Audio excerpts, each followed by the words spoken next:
Hey everybody, this is Ori from OneScales, and in today's video I'm going to make a short video to show you how the Search Console reports in Google Analytics show and what you can see.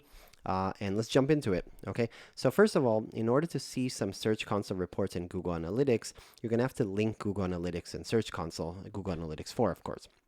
So how do you do it? You're going to go to your Google Analytics 4, you're going to go to admin. Very simply, you're going to scroll down to product links and go to Search Console links. Click on link and then approve your specific Search Console account, and that's it.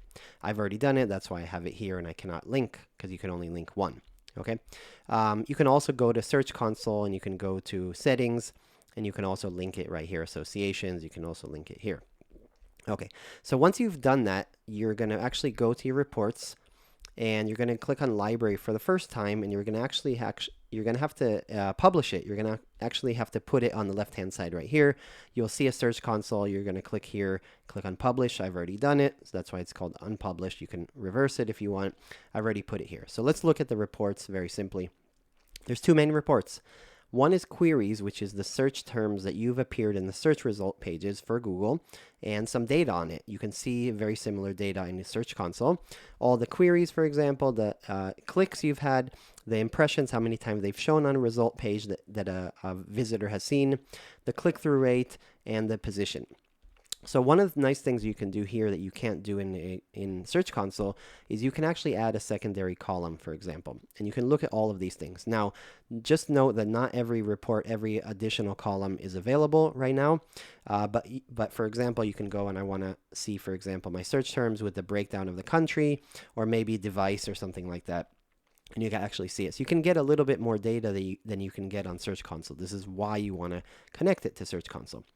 The second report right here is the Google Organic Search Traffic report, which basically shows you the landing pages and kind of the same information, right? How many clicks, impressions, click-through rates, average position, and users.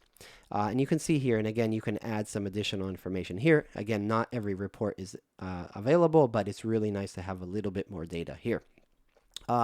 That's basically it. So these are kind of the data that you have on Google Search Console. I hope you enjoyed this video. As always, in our community, we're here to make good information for you guys for web and technology related and many other things coming up soon. If you have any questions about this, about Google Analytics or anything else, Search Console, or anything that we've made, please ask us. Share in the comments your question, say hello, reach out, and if you did like these videos, please subscribe, share, click on the bell, tell a friend, and just say hi. We want to create a community. We want to learn from you guys. We want to share with you guys and teach you guys. So hope you enjoyed this video. Thank you very much. Much appreciated. Have a great day, guys.